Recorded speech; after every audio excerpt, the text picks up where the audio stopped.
CCTV footage చూడాలని Sagar, Murari, Neeraja security office వైపు వెళ్తారు. క్యాంటీన్ దగ్గర ఫ్రెండ్స్తో ఉన్న తన్మయ్ వాళ్లను చూసి చేసిన తప్పు బయటపడుతుందని భయపడతాడు. వాడికెంత ధైర్యం! ఈసారి నేను వాడికి గట్టి గుణపాఠం చెప్పాలని కోపంగా అంటాడు. తన్మయ్ తాను తాగుతున్న టీ కప్పుని నేలకేసి గొట్టి తాను కూడా సెక్యూరిటీ ఆఫీస్ వైపు నడుస్తాడు. సెక్యూరిటీ ఆఫీస్కి వెళ్లిన సాగర్, నీరజ, మురారి గార్డ్ని బతిమలాడుతున్నారు. సర్, దయచేసి మాకు సహాయం చెయ్యండి.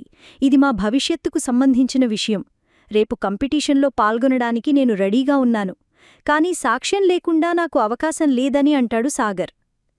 సర్, మీరు ఎంత బతిమలాడుకున్నా నేను ప్రిన్సిపల్ అనుమతి లేకుండా ఏ ఫుటేజ్ ఇవ్వలేను. దయచేసి ఇక్కడ్నించి వెళ్ళండి అని గార్డ్ చెప్తాడు. సాగర్ నిరాశగా తలదించుకుంటాడు. అప్పుడు హేమా మేడం అక్కడికి వస్తుంది. మీరిక్కడేం చేస్తున్నారు అని అడుగుతుంది. పాకెట్ FM డౌన్లోడ్ చేసుకుని కింగ్ ఆడియో సిరీస్ వినేయండి.